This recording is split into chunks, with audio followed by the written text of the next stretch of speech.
Hi viewers, welcome to our channel. Present మనతో పాటు రత్నం బురుగు గారు ఉన్నారు. సో ఆయన BTech civil engineer and MNCs లో 30 years ఎక్స్పీరియన్స్ ఉంది ఆయనకి.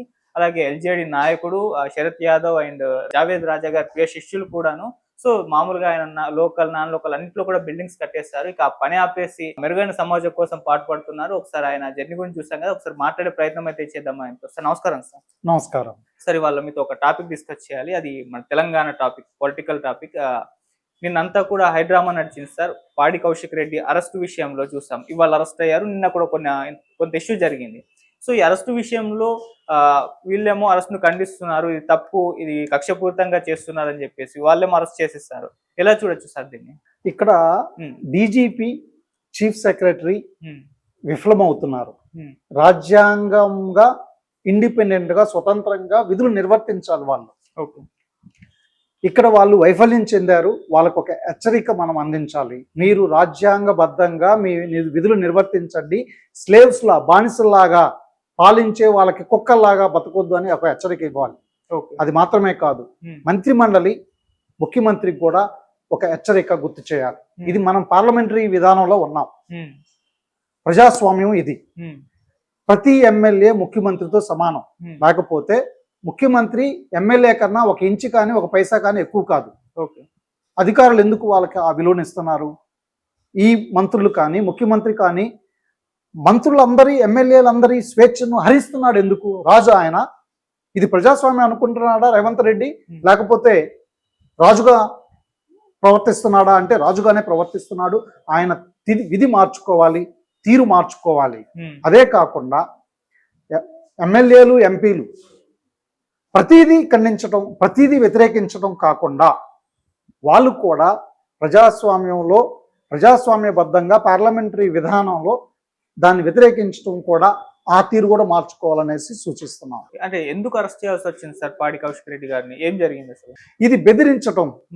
పార్లమెంట్ లో ప్రశ్నించిన వాడికి సమాధానం చెప్పాలి. అధికారులు జీతగాళ్ళు, సిఐ అయినా, డిఎస్పీ అయినా, డీజీపీ అయినా. ఎమ్మెల్యేకి సమాధానం చెప్పకపోతే సామాన్య పౌరుడికి ఏ విధంగా సమాధానం చెబుతారు? ఒక మాజీ మంత్రి హరీష్ రావుకి సమాధానం చెప్పని సిఐ కానీ, డీజీపీ కానీ సామాన్యులకి ఏ విధమైన రక్షణ కల్పిస్తారు? ఇది ప్రజాస్వామ్యానికి డేంజరస్, ప్రమాదకరం. ఇది పోలీసు వ్యవస్థ తీరు మార్చుకోవాల్సిన ఎమర్జెన్సీ నీడు మనకు గుర్తు చేస్తారు. సార్ దీన్ని మీరు ఖండిస్తున్నారు, పాడి కౌశిక్ రెడ్డి గారి అరెస్ట్ ని. మనం ఒక రకంగా చూస్తుంది సార్, వాళ్ళ వైపు నుంచి ఏం మాట్లాడుతున్నంటే, మీరు ఉన్నప్పుడు చేయలేదా అంటే, వాళ్ళ అధికారంలో ఉన్నప్పుడు చేయలేదా? సో వాళ్ళు వస్తే మళ్ళీ వీళ్ళు అరెస్ట్ చేయించారు అనుకో, మీరు అధికారంలో ఉన్నప్పుడు ఏం చేస్తారు? మమ్మల్ని అరెస్ట్ చేయించారు అంటే, అధికారంలో ఎవరున్నా ప్రతిపక్షంలో ఉన్న వాళ్ళని అరెస్ట్ చేయించడం, మీరున్నప్పుడు చేయలేదా అని చెప్పేసి అనడం, దీన్ని ఏ విధంగా చూడొచ్చు? మీరు చెప్పింది కరెక్ట్. అందుకనే ప్రజలు వీళ్ళిద్దరూ వద్దనుకుంటున్నారు.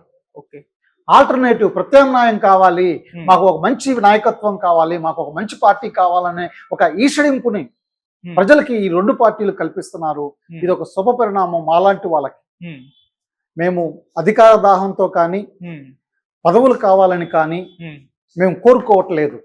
75 సంవత్సరాల ప్రజాస్వామ్యంలో రాజ్యాంగం, పార్లమెంటరీ వ్యవస్థ, ప్రజాస్వామ్యం, ఎన్నికల వ్యవస్థ ప్రజలకు ఇచ్చిన వాగ్దానాలు నెరవేర్చలేదని ప్రజలు రగిలిపోతున్న సమయంలో వీళ్ళు రాజులుగా కొట్టుకుంటున్నారు. ఓకే, దీనికి అంతం పాడతామని ప్రజల్ని రెచ్చగొడుతున్నారు.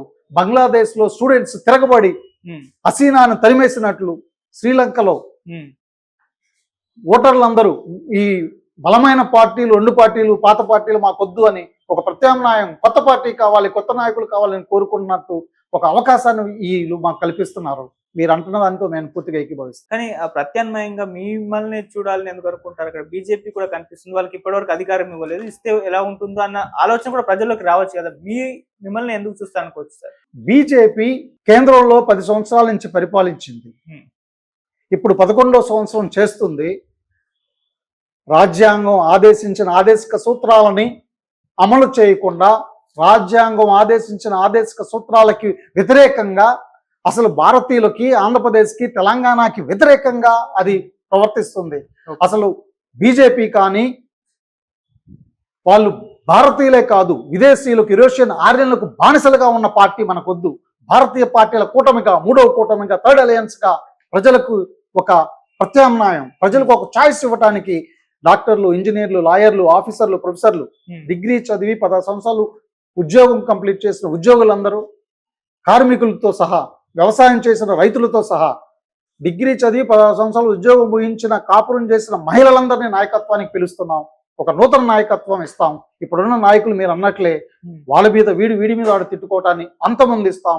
ప్రజలకు సమాన మేలిమి విద్య, వైద్యం, ఉద్యోగాలు, జీతాలు, యాజమాన్య ప్రభుత్వ సేవలు సహజంగా పరిపూర్ణంగా ప్రతి ఒక్కరికి అందించడానికి కృషి చేస్తాం. కాబట్టి ప్రజల చాయిస్గా మేము ముందుకెళ్తాం. ప్రజాసేవకే, ప్రజల కొరకే, ప్రజల మనుషులుగా వెళ్తాం. కానీ ప్రజలందరూ ఎలా మారిపోయారు అంటే వాళ్ళు ఏమనుకుంటారంటే ఎలక్షన్స్ ముందర ప్రతి ఒక్కరు ఇలానే మాట్లాడతారు, పార్టీ పెట్టినప్పుడు ఇలానే మాట్లాడతారు, ఇదంతా కామను, అధికారంలోకి వచ్చిన తర్వాత వాళ్ళ సీన్ వేరే ఉంటుంది అన్న అభిప్రాయం చాలా మందిలో ఉంది. ఇది ఎందుకు వచ్చిందంటే ఇప్పుడున్న పార్టీలు మీరు చూసుకుంటే తెలుగుదేశం పార్టీ అది హెరిటేజ్ కంపెనీ లాగే చంద్రబాబు కంపెనీ, అది ఓకే. కాంగ్రెస్ రేవంత్ రెడ్డి కంపెనీ లాగా మారిపోయింది. బీజేపీ అమిత్ షా మోడీల కంపెనీ లాగా మారిపోయింది. ఇది ప్రైవేట్ కంపెనీలు, కోనీ కార్పొరేట్ కంపెనీలు, అదానీ అంబానీలు లాగే ఈ పార్టీలు ఉన్నాయి.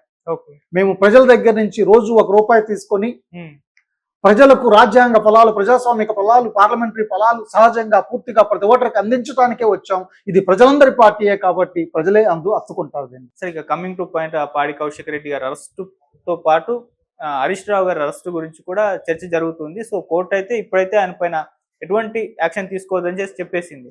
సో కాకపోతే ఏదో ఒక రోజు ఆయన అరెస్టు ఖాయమని అంటున్నారు సార్. మరి ఈ అరెస్టుల పర్వం గురించి ఏం చెప్తారు సార్? ఇది తప్పు, ఇది మంత్రి మండలి తప్పు, ఇది డీజీపీ రాజ్యాంగబద్ధంగా స్వతంత్రంగా వ్యవహరించని దుర్మార్గ వ్యవస్థను, రాజరిక వ్యవస్థను ప్రజల మీద రుద్దుతున్నారు. గతంలో వాళ్ళు చేస్తే అది వాళ్ళు తప్పు, వాళ్ళు శిక్షార్హులు. ఇప్పుడు చేస్తున్న మంత్రి మండలి తప్పు, ముఖ్యమంత్రిది తప్పు, డీజీపీది తప్పు, చీఫ్ సెక్రటరీది తప్పు. ఈ వ్యవస్థ మాకొద్దనే ప్రజలు తిరగబడతారు. మరి బంగ్లాదేశ్ లో స్టూడెంట్స్ లాగా తిరగబడతారు.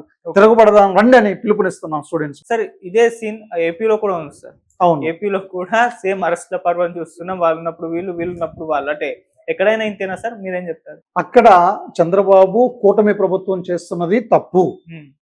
ప్రజాస్వామ్యంలో ప్రతిపక్షం ఉండాలి.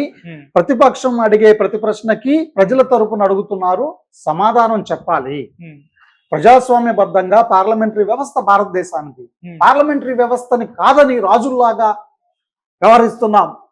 డిప్యూటీ ముఖ్యమంత్రి, ఉప ముఖ్యమంత్రి పవన్ కళ్యాణ్ తప్పు, ముఖ్యమంత్రి చంద్రబాబుది తప్పు, కూటమి బీజేపీది తప్పు. అంటే జగన్మోహన్ రెడ్డి గారు రైట్ అంటారా? వీళ్ళు అధికారంలో ఉన్నప్పుడు తప్పు చేసినప్పుడు దోషులుగా వీళ్ళే ఎక్కువ పరిగణిస్తారు. గతంలో ఆయన చేస్తుంటే అది కూడా తప్పే, ఆయన మేము వెనకేసుకురాము. అందుకే ప్రత్యామ్నాయంగా ఈ రెండును వదిలేద్దాం, ప్రజలారా మనల్ని మనమే పరిపాలించుకుందాం. ఈ విదేశీ యూరోషియన్ ఆర్యులకు బానిసలుగా ఉన్న పార్టీలు మనకొద్దు. ఇప్పుడు పరిపాలిస్తున్న పార్టీలు, తెలంగాణని పరిపాలిస్తున్న కాంగ్రెస్, రేవంత్ రెడ్డి మనకొద్దు. ఆంధ్రప్రదేశ్లో జనసేన, బీజేపీ, టీడీపీ మనకొద్దు. పాత పార్టీ కూడా మనకొద్దు. ఒక నూతన పార్టీగా మనల్ని మనమే పరిపాలించుకుందాం, మన పార్టీని మనమే నిర్మించుకుందాం రమ్మనేసి ఒక 4 సూత్రాలకు ముందుకు పిలుపునిస్తున్నాం. సరే, ఇక్కడ కూటమిని విమర్శిస్తున్నారు మీరు. అంటే జగన్మోహన్ రెడ్డి గారు అధికారంలో ఉన్నప్పుడు మేబీ వాళ్ళ పాలనలో ఏమన్నా స్కాములు జరిగి ఉంటాయి. ఆ స్కాముల పైన వీళ్ళ కేసులు పెట్టి అరెస్ట్ చేయించడం మనం చూస్తున్నాం. సో మరి నిజంగా జరిగాయేమో, దాన్ని అరెస్ట్ చేయించి వివరం మొత్తం ఇన్వెస్టిగేషన్ చేసి జరిగాలేవో నిగ్గు తేల్చాల్సిన అవసరం అయితే ఉంది కదా. దాన్ని పక్కన పెట్టి అరెస్టులు చేయొద్దు అంటే అది ఎలా సార్? అది తప్పు. అరెస్టులు చేయాల్సిందే, విచారించాల్సిందే. పోలీసులు విచారణ త్వరగా జరగాలి. 16 రోజుల్లో విచారణ జరగాలి. జడ్జిలు 16 రోజుల్లో శిక్ష వేయాలి. అలాంటి వ్యవస్థ కోసం మన ఓటును సద్వినియోగపరుచుకుందాం అని ప్రజలకు పిలుపునిస్తున్నాం. ఈ పార్టీలని వ్యతిరేకిద్దామని కూడా పిలుపునిస్తున్నాం. ఇంత తొందరగా పొలిటీషియన్ల విషయంలో తేలుతాయా సార్? మనం ఇక్కడ కూడా చూస్తాం తెలంగాణలో. అంటే కాంగ్రెస్ గవర్నమెంట్ ఫామ్ అయిన తర్వాత ఎన్నో కేసులు నమోదయ్యాయి. ఫోన్ ట్యాపింగ్ అని చెప్పేసి అన్నారు. ఆ తర్వాత ఇక్కడ సెక్రటరీ భవన్ కి అత్యధికంగా ఖర్చు పెట్టేశారని చెప్పేశారు. ప్రాజెక్ట్ విషయంలో కూడా అవకతవకలు జరిగాయని చెప్పారు. ఇక్కడ ఏపీలో కూడా సేమ్ ఇటువంటివన్నీ కూడా చూస్తాం. అవి అప్పటికి కూడా కొద్దిగా మీడియాలో హైలైట్ అయ్యాయి. ఆ తర్వాత దాని కొద్ది కాలం పాటు చర్చలు జరిగిపోయి ఇప్పుడు మనం మాట్లాడుతున్నాం, కానీ ఎక్కడన్నా చర్చ జరుగుతుందా అంటే అది లేదు. మీరేం చెప్తారు సార్ దాన్ని? 16 వారాలలో తప్పు జరిగింది అని చెప్పిన వాడు, తప్పు చేసిన వాడిని విచారించి తీర్పు తీర్చి దోషిని శిక్షించాలి. ఆ దోషుల ఆస్తిని, వాళ్ళ బినామీల ఆస్తిని జాతీయం చేయాలి. అలా చేయని పార్టీలు మనకొద్దు. ఈ 2 పార్టీలు, ఇప్పుడున్న అధికార పక్షం, ప్రతిపక్షాలు అవి చేస్తూ ప్రజల్ని మోసం చేస్తున్నాయి, మనల్ని దోచుకుంటున్నాయి. క్రోనీ కార్పొరేట్స్ కి మన మన వ్యవస్థ అంతటిని, మన సమాజపు వ్యవస్థని, మన ప్రజలందరి వ్యవస్థని దోచుకొని పంచుకుంటున్నారు. వీళ్ళు మనకొద్దు. ఒక నూతన వ్యవస్థగా, నూతన నాయకులుగా, నూతన పార్టీలు, భారతీయ పార్టీలు ఒక కూటమిగా, మూడో కూటమిగా మనమే అవతరిద్దాం, దోషులను శిక్షిద్దాం. ఇంకో విషయం చెప్తాను సార్. భారతదేశంలో బ్లాక్ మనీ 100 సంవత్సరాలకి ట్యాక్స్ లేకుండా పరిపాలించగలిగిన బ్లాక్ మనీ అని ఉంది. అది తీసుకొస్తానికి మన ఓటును సద్వినియోగపరుచుకుందాం. ఈ పాత పార్టీలను, ఇప్పుడున్న అధికార పక్షాన్ని, ప్రతిపక్షాన్ని పారదోలుదాం, వద్దని తిరస్కరిద్దాం. మనమే నూతనంగా ఒక ప్రభుత్వాన్ని ఏర్పాటు చేద్దాం. ప్రత్యామ్నాయ నాయకులుగా ముందుకు రమ్మనేసి 16 సంవత్సరాలు డిగ్రీ చదివి, 16 సంవత్సరాలు ఉద్యోగం చేసిన, వ్యవసాయం చేసిన, ఆఖరికి సంసారం చేసిన మహిళలను కూడా నాయకత్వానికి రమ్మని ఆహ్వానిస్తాం. సార్, ఎంతగా ఇప్పుడు ఫైనల్ గా 2 రాష్ట్రాల్లో ఉన్న పాలిటిక్స్ పైన మీ విశ్లేషణ ఏంటిది? ఏ విధంగా అనిపిస్తుంది మీకు? మీరేం చెప్తారు? ఈ పార్టీలు ఇచ్చిన వాగ్దానాలు ఓకే, నెరవేర్చట్లేదు అని చెబుతున్న వాళ్ళని, పోలీసు వ్యవస్థని, ఎమర్జెన్సీ వ్యవస్థని మనకి భయపెడుతూ, చూపిస్తూ దాన్ని అణిచేయాలని చూస్తాను. ఇది తప్పు.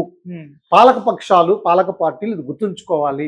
మీరు ఇచ్చిన వాగ్దానం నెరవేర్చండి, నెంబర్ 1. నెంబర్ 2, రాజ్యాంగం ఆదేశించిన ఆదేశిక సూత్రాలను ప్రతి ఓటర్కి సహజంగా పరిపూర్ణంగా అందించడానికి మీరు కృషి చేయండి.